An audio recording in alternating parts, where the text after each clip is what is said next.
Shout out to Melissa and Eyesore, thanks so much for subscribing to my channel. Don't forget to subscribe to my channel for regular uploads and your chance to be included in shoutouts for future videos. Hello everyone, welcome to another video. I am very excited about today because I just got my order in the mail from Alien Body Care, and this is sodium citrate in its raw form, and we're going to be using this today in my soap recipe. I make a dish of laundry bar, as you probably know if you've seen my previous videos, and I like to use 3 different chelators in my dish of laundry soap bars. And the reason why is because in my area we have actually really hard water, so I found citric acid alone or sodium citrate, because obviously citric acid turns to sodium citrate when it reacts with lye, and I found just sodium citrate on its own isn't effective, so I like to add sodium gluconate, sodium citrate and sodium phytate, or known as Dermophil PA3, and they're all from Alien Body Care, all 3 of them. And the benefits of using sodium citrate straight over citric acid is you don't need to adjust the lye.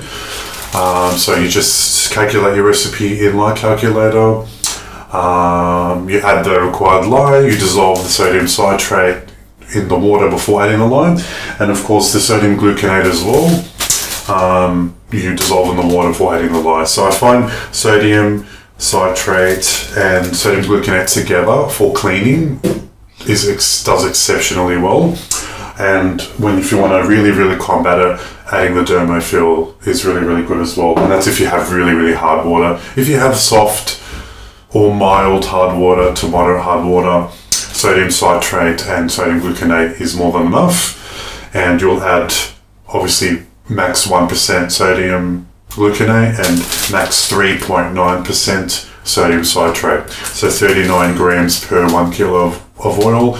That's the max usage rate for sodium citrate in soap, which is equivalent to 3% citric acid, which I'll provide more detailed information in the description below as to how much sodium citrate you'll need to add for 1% equivalent, 2% equivalent and 3% equivalent citric acid. So it's basically 1% Ca citric acid equivalent is 19 grams of sodium citrate pure, and 29 grams and then 39 grams respectively.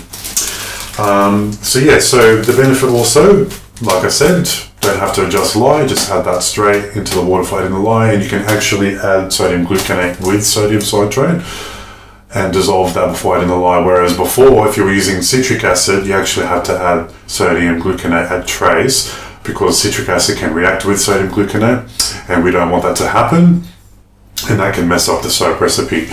And you can do it that way, but I just found it a little bit annoying to kind of mix sodium gluconate with water, separately outside of the water inclusion of the lye solution, and I just found that it was a little annoying to dissolve, and it just created an extra step and just a bit of a headache. Whereas I asked the lovely Kerry from Alien Body Care if she can actually source sodium citrate, which she did, and it's really inexpensive, just like citric acid. And I grabbed a kilo of this for $20, and if you use my affiliate code Dawn5, then you will get 5% off the order as well, and you can obviously buy larger quantities in 5 kilos and 25 kilos as well, but 1 kilo should last you for many soap batches, many soap batches. So I'm really excited to use that. So for this soap recipe, I will be doing the max usage rate for all 3 chelating agents, so 3.9% sodium citrate, 1% sodium gluconate, 0.5% sodium phytate. So that's what I'll be doing. I'm really happy to be trying this. This is the first time I've ever tried sodium citrate in its raw form, and the reason why I have it in another Ziploc bag, if you can see, I kind of damaged it while I was opening the package, so I'm going to have to rehouse this in another container. I did think I have a little tiny bucket somewhere I'll have to find, and I'll just dump it in there. It should be fine. So the recipe is 95% coconut oil, 5% castor oil, and I will be scenting it with Palmarosa essential oil at 3% and 1.5% cedarwood to fix it down. And it'll be mostly kaolin white clay, and then I'll be adding just some pink French clay just to give it a nice soft pink colour. And then of course sodium lactate I'll be using. I don't use salt in my dish and laundry bars because they're already hard enough, but I still like to use sodium lactate to help release the soap from its mould, and also because it helps with hardness as well and longevity, and because dish and laundry bars we'll be using water consistently with it, and we want it to remain as hard as possible between uses. So I'm going to go ahead and weigh everything out. I'm not going to make it right now because I'll be stepping out in a couple of hours. So what I'll do is I'll just weigh everything, and I'll bring you along with me with weighing everything, and then I will come back and mix the lye solution, which I will like to do here, like on camera in future. In the next couple of months, I am getting a ceiling fan here installed, so I can actually mix the lye solution in here on camera, because I actually always do that outside. But soon, in the next 2 to 3 months, I'll be able to do that in here. So I have bought the fan already, and a little switch, and the electrician's away on holiday that I get him, the electrician I go to for him to do stuff around the house, and I'm pretty loyal when it comes to stuff like that, so I will wait for him to get back from his holiday, and then when he comes and installs the fan, I can weigh and mix the lye solution in here, which is a really big time saver because I could just do that all on camera.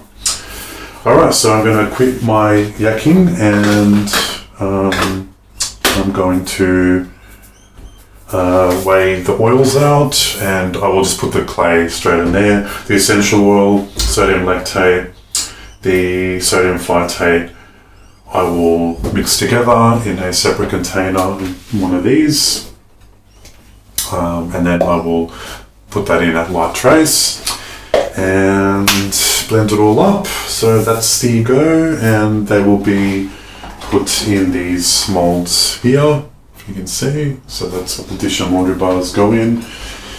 And yes, so excellent. I'm really looking forward to trying sodium citrate in its raw form, which is fantastic. And big shout out to Kerry, thank you very much for agreeing to stock sodium citrate, beautiful. And I definitely will be using that in all my cleaning bars and even my liquid soaps as well. It just saves having to add extra lye, even for liquid soap, potassium citrate, which is what the potassium hydroxide reacts with the citric acid to make potassium citrate, but they actually function exactly the same. There is no difference. So I'll be just adding sodium citrate to my future batches of liquid soap, which is going to be a huge time saver, and the lye water is not going to get overly hot too. So that's another benefit of using pure sodium citrate. It won't create a huge temperature rise, because as you know, citric acid, when it reacts with potassium or sodium hydroxide, it generates even more heat. So I would like to keep the temperature as low as possible, so I'm less waiting around time for the lye water to cool down before I mix it with the oils. So there's just many benefits using pure sodium citrate in its raw form. And yes, so I will provide the info and the link, both with affiliate and also usage rates and all that. It's very straightforward, it's not confusing at all, less calculating. The number one issue I get received in both emails and people asking me questions is which lye calculator I use to incorporate citric acid in my recipe, which is fine. If you're happy with using citric acid, that's totally fine. But the sodium citrate just takes all that extra headache out of it as well. Alright, so I'm going to quit my yakking. I'm going to go ahead and make these bars. I was going to make rose geranium, but that accelerates too much, so I decided to go with Palmarosa essential oil, which is rosy and kind of woody as well, so that'll smell nice for cleaning.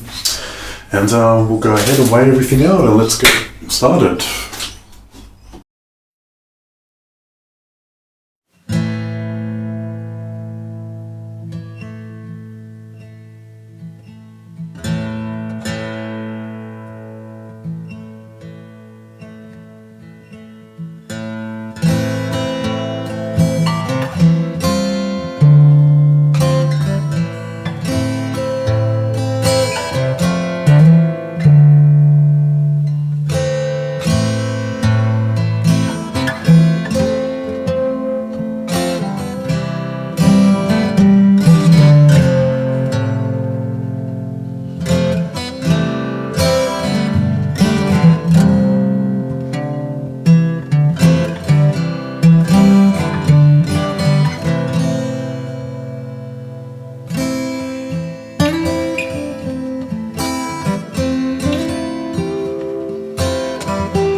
Right, so we're back. The oils are melted with this nice light pink colour, dusky pink, beautiful. But before I start mixing, everything's at 30 degrees Celsius. I didn't actually dissolve all the sodium citrate properly. So as you can see, the top of the spatula here has some clumps, and there was more lye lint clumps on the top. That's the citrate because I didn't dissolve it properly. But most of it seems to be mixed back in now that I've been stirring for a couple of minutes. So it might happen to you. I'm not sure if it's because I didn't dissolve it properly, or maybe that's how sodium citrate in its raw form behaves. But I will update the description the more I will test this out, and I'll let you know, like, because I can't edit the actual video, but what I could do is I will edit the top of the description so it's easy to find. If it was just, I didn't dissolve it properly, or just if actual sodium citrate does behave that way. But it's not a big deal because I'm just going to use a strainer anyway as I pour the lye in. From what I could hear, it's a bit cloudy. It does go cloudy with the citrate and the gluconate as well. It seems to be mostly dissolved now, but I don't want to take any risks, so I will just use that while I pour my lye solution in. But what I will do is I will get another spatula and just scrape, if I can, not yet, just come straight off. Just scrape that little bit that's around. That's around there as well, and maybe if I can get that to dissolve. And I'll just move this aside, and we'll see if we can get that to dissolve. Yeah, I didn't actually mix it as much as I usually do. What I usually do with the gluconate anyway is I just get a stick blender before adding the lye in here, obviously, and I just give it a whiz and let it dissolve really well. I didn't do that this time because with the sodium gluconate, if it's mostly dissolved and you add the lye, the rest will just dissolve with the lye, and that's fine. I've never had any issues with it. But I guess the sodium citrate, I guess I need to stick blend it, or at least mix it like this for a couple of minutes before adding the lye. And I only mixed it for about, I think, 30 seconds to a minute, but I should have mixed it for 2 or 3 minutes, and probably it would have been useful to whiz it with the stick blender. I think most of it's dissolved now. There's a couple of chunks in there, but nothing alarming. But anyway, regardless, I will use the strainer. So if you do decide to use the sodium citrate, let me know if you have similar issues with it dissolving and it kind of creating this, as the lye water is cooling, the crust on top, like the lye lint. And just let me know if that's something you face at all. But yeah, overall temperature was down, like it was around just under 70 degrees when I mixed the lye, whereas when I put the citric acid in, this usually jumps up to 90 degrees Celsius. So the temperature was lower, which is good. And of course, sodium gluconate's in there, so it's a lot easier to incorporate both into cleaning. And what I did actually forget to mention before in here, when I was mixing the essential oils and sodium lactate and the sodium phytate as well, I actually, off camera, because I remembered when I stopped filming, in here I also added 1% sugar syrup as well. So that's what's in here. And I know Palmarosa behaves really well, so what I'm going to do is I'm just going to add all that now. So I'm not going to have any issues with it increasing in speed with trace, like accelerating, but this recipe does kind of move a little fast because sodium phytate does accelerate a little bit. So I found when I was using just the sodium gluconate and of course citric acid, I had no issues with working time, but since adding the phytate, it seems to move a little quicker than usual, but that's okay. That's why I didn't do rose geranium. As much as I would love to, I think if I was doing a half a kilo batch, I would, because half a kilo will fill 3 of these and it's easy to pour off, but if I'm pouring 12 or 18, it's just going to get too annoying and I have to scoop it out, and I really don't want to do that. I'm trying to make these dish bars as like, easy as possible. So that's why I'm going for straight sodium citrate over using citric acid. And overall this cooled down a lot quicker, so I'm trying to make it as quickly as possible. With not a lot of waiting around time, if that makes sense. Or over mixing and just mixing everything separately and then shoving it in trays can get really annoying. Alright, so I'm going to now mix everything together and pour it off into the mold.